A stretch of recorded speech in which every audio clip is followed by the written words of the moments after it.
Okay, Objective 12, Parallel Lines and Transversals. This section is going to be all about being able to identify lines that are, or angles that are made by parallel lines and lines that connect with them. And so there's some angles that you're going to have to learn the names of them, and also whether they're going to be congruent or supplementary. So starting off with just the basic definitions, as you should remember, parallel lines are lines that don't touch each other. Well, we specifically say they're coplanar lines, which means they're lines that are in the same plane that do not intersect.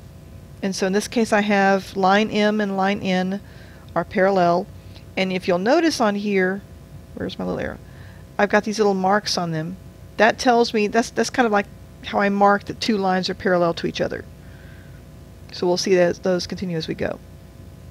Next we have perpendicular lines, which are two coplanar lines that intersect at right angles. And so we have line F is perpendicular to line G. So we have our little right angle here. This is the symbol for perpendicular. It looks like an upside down T. So you'll see that quite a bit as we go on. Now a word that you may not have heard before is skew. And you may have read, have heard of what askew, meaning like, messy or whatever. When we talk about skew lines, we're talking about lines that do not intersect, but they're not parallel because they're non-coplanar. So if you kind of want to visualize this, think about if you look up at your ceiling and you've got the line where your wall and the ceiling meet, let's say, and then you've got another, and if you look down at like one of the other walls, not the wall below the ceiling, but another wall that intersects with the ceiling, and the floor and that wall, those two lines will never, we hope, will never touch each other, but they're not in the same plane. So those are non-coplanar lines that do not intersect, so they are skew lines. Next we have what are called parallel planes. This is if we have two planes that do not intersect. Again, another example might be your ceiling and your floor. Again, we really hope that those two planes never intersect each other, at least not with us in the middle of them. Okay, transversal. A transversal is a line that intersects two coplanar lines at two different points. So you've got two lines, you've got another line that crosses those two lines, kind of connects them together. That's a transversal. And whenever you have a transversal with two lines, they form what are called corresponding angles. Now, corresponding angles are on the same side of the transversal, on the same side of the two lines. So for example, I have here angle 1 and angle 5 are both to the left of the transversal, and they're both above the line. So those are both corresponding angles. Now, where this comes in handy is when we're talking about corresponding angles of parallel lines, because those corresponding angles are always congruent. So in this case we've got angle 1 congruent to angle 5, angle 2 congruent to angle 6, angle 3 congruent to angle 7, and angle 4 is congruent to angle 8. Okay, any set of parallel lines with a transversal will always have 4 sets of congruent corresponding angles. Okay, the next angle pair is alternate interior angles. Now these are angles that lie on opposite sides or alternate sides of the transversal and that are between the lines. Now between the lines is what we call the interior of the diagram. And so in this case here I've got angle 2 and angle 7 are both between the two lines and they're on opposite sides of the transversal. The same thing with 4 and 5. Interior on the opposite side, so they're alternate interior.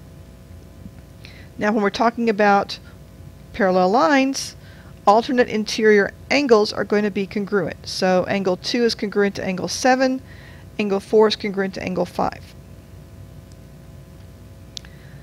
Next we have alternate exterior angles. Kind of the same idea, it's just this time they're on the exterior as opposed to being on the interior. So when I have parallel lines, alternate exterior angles are congruent. So angle 1 is congruent to angle 8, Angle 4 is congruent to angle 5. Okay, same side interior angles are angles that lie on the same side of the transversal that are between the lines. Again, they're going to be interior. So in the interior, on the same side, they're called same side interior. An older term for this is also consecutive angles. And so angle 3 and angle 5 and angle 4 and angle 6 are both pairs of same side interior. Now when we have parallel lines, these are not congruent. These are supplementary, which means that angle 3 plus angle 5 is equal to 180, and angle 4 plus angle 6 is equal to 180. Now there's also same side exterior angles, although we're not going to use them that much, but they also have that kind of angle pair. So we want to find the measures of the numbered angles. Now the cool thing about these parallel lines, which these two lines are parallel, I should have them marked, but I don't. The cool things about these is that if you know one angle, you can find all of the other angles, all the other 7 here. So I know that angle 1 is got to be the same as 125 because these are vertical angles. All right, and I know that angle 2 has got to be 55 because this is a linear pair. Okay, these two have to add up to 180. 180 minus 125 is going to be 55. Now because angle 2 and angle 3 are vertical angles, that means that angle 3 has to be 55. And then moving down to this clump down here, I know that angle 4 has got to be the same as angle 1. Or I can also say that, well, angle 4 is the same side interior, so it has to add up to 180. Either way you want to look at it.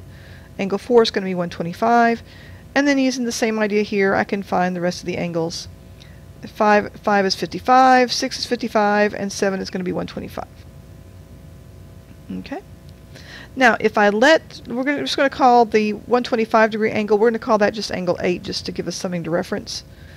So my corresponding angles, I've got 1 and 4, 2 and 5, 3 and 6, and 8 and 7. Those are my corresponding angles.